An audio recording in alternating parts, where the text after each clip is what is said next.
ଜୟ ଗୁରୁ। ଗୌହାଟୀରେ ସେତେବେଳେ ଜୋରସୋରରେ ମନ୍ଦିର କାର୍ଯ୍ୟ ଚାଲିଛି।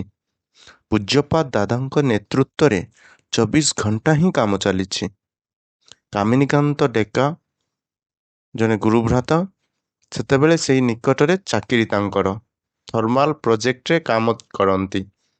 ଦିନବେଳା କାମରେ ରୁହନ୍ତି ଆଉ ରାତ୍ରିରେ ସତ୍ସଙ୍ଗ ବିହାରକୁ ଚାଲି ଆସନ୍ତି।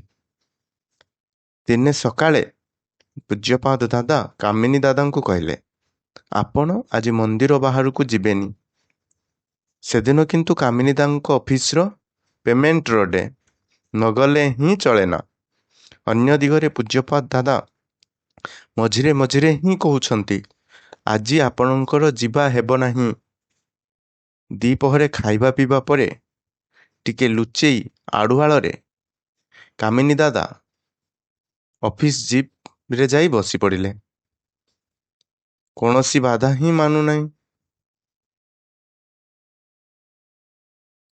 ଏହା ଦେଖି ପୂଜ୍ୟପାଦ ଦାଦା ବି ଛୁଟି ଆସିଲେ ଏବଂ ଜୋର କରି କାମିନୀ ଦାଦାଙ୍କ ସଙ୍ଗରେ ଜିପ୍ରେ ବସି ପଡ଼ିଲେ। ଆଉ ପ୍ରୟୋଜନ ବେଳେ ଗାଡ଼ିଟିକୁ ଠେଲିବାକୁ ହୋଇପାରେ ବୋଲି ଦାଦା ଆଉ କେତେଜଣ ଗୁରୁ ଭାଇଙ୍କୁ ମଧ୍ୟ ଗାଡ଼ିରେ ବସିବାକୁ କହିଲେ। ଗାଡ଼ି ଚାଲିବାକୁ ଲାଗିଲା ପାହାଡ଼ର କୋଳ ଦେଇ। ଏକ ସମୟରେ ଏକ ଦୁର୍ଗମ ଅଞ୍ଚଳରେ ଗାଡ଼ି ଦୁର୍ଘଟଣାରେ ପଡ଼ିଲା। ପୂଜ୍ୟପାଦ ଦାଦା ବହୁତ ଆହତ ହେଲେ। କାମିନୀ ଦାଦା ଏପରି ଆହତ ହେଲେ ଯେ ହସ୍ପିଟାଲକୁ ପଠାଗଲା। ଗୁରୁତର ଆହତ ହୋଇ ସେ ଶଯ୍ୟାଶାୟୀ ହେଲେ। ପରେ ଶୁଣାଯାଏ ତାଙ୍କର କୁଆଡ଼େ କୁଷ୍ଠିରେ ସେଦିନ ମୃତ୍ୟୁ ଯୋଗ ଥିଲା। ଆଉ ଏକଥା ବି ଶୁଣାଯାଏ ପୂଜ୍ୟପାଦ ଦାଦା ନିଜେ ସାଙ୍ଗରେ ରହି କାମିନୀ ଦାଦାଙ୍କର ଜୀବନକୁ ରକ୍ଷା କରିଥିଲେ। କାମିନୀ ଦାଦାଙ୍କର ଏକ୍ସରେରେ କୌଣସି ଅଙ୍ଗ ପ୍ରତ୍ୟଙ୍ଗ ଭାଙ୍ଗିନି ଏକଥା ନିଶ୍ଚିତ ହୋଇଗଲା, କିନ୍ତୁ ଅଣ୍ଟାରେ ଭୀଷଣ ବ୍ୟଥା ରହିଲା। ଯେତେ ଯାହା ଚିକିତ୍ସା କଲେ ମଧ୍ୟ ଅଣ୍ଟାର ବ୍ୟଥାର ଉପଶମ ହେଲା ନାହିଁ, ବରଂ ସ୍ପାଇନାଲ କର୍ଡର ବ୍ୟଥା ବଢ଼ିବାକୁ ଲାଗିଲା। ଏତେ ଅସହ୍ୟ ବ୍ୟଥା ଯେ ବସି ଉଠି କାମ କରିବା କିଛି ସମ୍ଭବ ହେଲା ନାହିଁ। ପୁରା ପ୍ରାଣ ବାହାରି ଯିବାର ଉପକ୍ରମ। ଗୌହାଟୀରେ ପହଞ୍ଚିବା ପରେ ଦାଦାଙ୍କୁ ଟେଲିଫୋନରେ କାମିନୀ ଦାଦା ଏହି ଶାରୀରିକ ସମସ୍ୟା କଥା ଜଣାଇଲେ।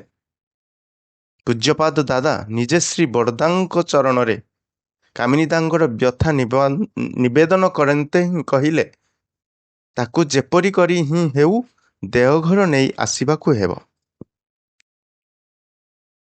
ନିଜେ ତ ଚାଲିଯିବାର ଉପକ୍ରମ ହିଁ ନାହିଁ। ତେଣୁ କାମିନୀ ଦାଦା ଗୁରୁ ଭାଇମାନଙ୍କର ସାହାଯ୍ୟ ସହଯୋଗିତା ନେଇ ଦେଓଘରକୁ ଚାଲି ଆସିଲେ। ଦେଓଘରରେ କାମିନୀ ଦାଦାଙ୍କର ରହିବାର ବ୍ୟବସ୍ଥା ପୂଜ୍ୟପାଦ ଶ୍ରୀ ଶ୍ରୀ ବଡ଼ଦାଦା କରିଦେଲେ।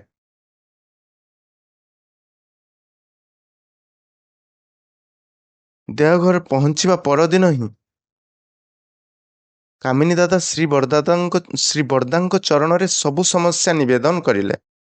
ସବୁ ଶୁଣି ଶ୍ରୀ ଶ୍ରୀ ବଡ଼ଦା ଅତ୍ୟନ୍ତ ସ୍ନେହମଖା ସ୍ୱରରେ କହିଲେ, ପରମ ପିତାଙ୍କର ଅନେକ ରଙ୍ଗ, କେତେବେଳେ ସବୁଜ, କେତେବେଳେ ହଳଦିଆ, କେତେବେଳେ ନୀଳ, ବୁଝିନେବୁ। ସେତେବେଳେ କାମିନୀ ଦାଦା ଏକଥାର ତାତ୍ପର୍ଯ୍ୟ ହୁଏତ ପୁରାପୁରି ବୁଝି ନଥିଲେ।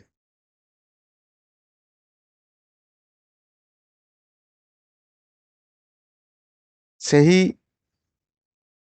ଆଶୀର୍ବାଦକୁ ନେଇକି ପୂଜ୍ୟପାଦ ବଡ଼ଦାଙ୍କ ପାଖରେ ରହି ଦିନ କଟାଇବାକୁ ଲାଗିଲେ କାମିନୀକାନ୍ତ ରେଖା ଭାଇ। ସେତେବେଳେ ଶ୍ରୀ ବଡ଼ଦାଦା ଦ୍ୱିପହରେ ନାଟ ମନ୍ଦିରରେ ଗୀତ କୀର୍ତ୍ତନ ଶୁଣୁଥିଲେ।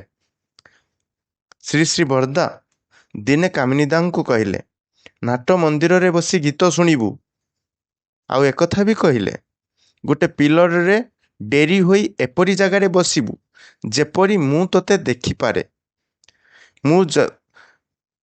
ମୋ ଆଖି ଆଗରୁ ଯେମିତି ହଟି ନ ଯିବୁ। କାମିନୀ ଦାଦା ଯଥା ସମୟରେ ନାଟ ମଣ୍ଡପରେ ଯାଇ ପହଞ୍ଚିଲେ, ଗୀତ କୀର୍ତ୍ତନ ଶୁଣିଲେ, ଆଉ ବଡ଼ଦା ଯେପରି ବତାଇଥିଲେ ସେହିପରି ଆଖି ସାମ୍ନାରେ ଗୋଟେ ପିଲରକୁ ଡେରା ଦେଇ ବସି ରହିଲେ। କିଛି କ୍ଷଣ ବସିବା ପରେ ହିଁ ହଠାତ୍ ଅଣ୍ଟାରେ ଅସହ୍ୟ ବ୍ୟଥା ଆରମ୍ଭ ହେଲା। ଗୀତ କୀର୍ତ୍ତନ ଚାଲିଛି ତୁମୁଳ ଭାବରେ। ଗୀତରେ କିନ୍ତୁ ମନ ସଂଯୋଗ କରି ବ୍ୟଥା ଭୁଲି ରହିବାକୁ ଚେଷ୍ଟା କଲେ ମଧ୍ୟ ସମ୍ଭବ ହେଉନାହିଁ କାମିନୀ ଦାଙ୍କର। ବ୍ୟଥା ଆହୁରି ବଢ଼ିବାକୁ ଲାଗିଲା। ଏତେ ଅସହ୍ୟ ବ୍ୟଥା ଯେମିତି ସେ ଗୀତ କୀର୍ତ୍ତନର ଆସରରୁ କାମିନୀ ଦାଙ୍କୁ ଛିଟିକାଇ ପକାଇ ଦେବାକୁ ଚାହୁଁଛି। କିନ୍ତୁ କାମିନୀ ଦାଦା ଏହି ସମୟରେ ଶ୍ରୀ ଶ୍ରୀ ବରଦାଙ୍କ ଆଡ଼କୁ ଚାହିଁ ଦେଖିଲେ ବରଦାଙ୍କର ହସଭରା ଆନନ୍ଦ ଉଜ୍ଜଳ ମୁଖମଣ୍ଡଳ। ଏଇ ମୁଖମଣ୍ଡଳକୁ ଦେଖିକି 2 ଘଣ୍ଟା ବିତିଗଲା। କାମିନୀ ଦାଦା ସେମିତି କଷ୍ଟ କରି ବସି ରହିଲେ, କାରଣ ବରଦାଙ୍କର ତାହା ହିଁ ଥିଲା ନିର୍ଦ୍ଦେଶ। କିଛି ସମୟ ପରେ ଗୀତ କୀର୍ତ୍ତନ ଶେଷ ହେଲା। ଶ୍ରୀ ଶ୍ରୀ ବରଦା 2 ଜଣଙ୍କୁ ନିର୍ଦ୍ଦେଶ ଦେଲେ କାମିନୀ ଦାଦାଙ୍କୁ ହାତ ଧରି ଉଠାଇ ତାଙ୍କ ବାସଗୃହରେ ପହଞ୍ଚାଇ ଦେବା ପାଇଁ। ବାସଗୃହରେ ପହଞ୍ଚି ହାତ ଗୋଡ଼ ଧୋଇ କାମିନୀ ଦା ବିଛଣାକୁ ଗଲେ। ଏପରି ଗଭୀର ନିଦରେ ବୁଡ଼ିଗଲେ ଯେ କାମିନୀ ଦାଦା,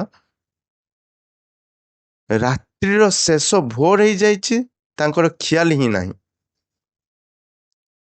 ନିଦ ଭାଙ୍ଗିଗଲା ପରେ ଅନୁଭବ କଲେ ଅଣ୍ଟାରେ ସେହି ଅସହ୍ୟ ବ୍ୟଥା ନାହିଁ। ଡରି ଡରି ଘର ଭିତରେ କେଇ ପାଦ ଚାଲିବାକୁ ଚେଷ୍ଟା କଲେ। କାମିନୀ ଦାଦା ଅନୁଭବ କଲେ ସତରେ ତ ବ୍ୟଥା ଯେପରି କୁଆଡ଼େ ଚାଲିଗଲା। ତାପରେ ଦିନରେ ଠିକ୍ ସମୟରେ ବରଦାଙ୍କୁ ଏକଥା ସବୁ କାମିନୀ ଦାଦା ଜଣାଇଛନ୍ତି।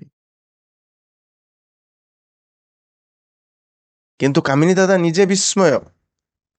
ଦୀର୍ଘ 8 ମାସ ଧରି ଉନ୍ନତମାନର ଚିକିତ୍ସା ଚଲେଇ ମଧ୍ୟ ଯେଉଁ ଅଣ୍ଟାର ବ୍ୟଥା ଉପଶମ ହେଲା ନାହିଁ, କିନ୍ତୁ ବରଦାଙ୍କ ସାନ୍ନିଧ୍ୟରେ କେଇ ଘଣ୍ଟା ପିଲରରେ ଢେରା ଦେଇ ବସିବାରେ ବ୍ୟଥା ଚାଲିଗଲା କେମିତି?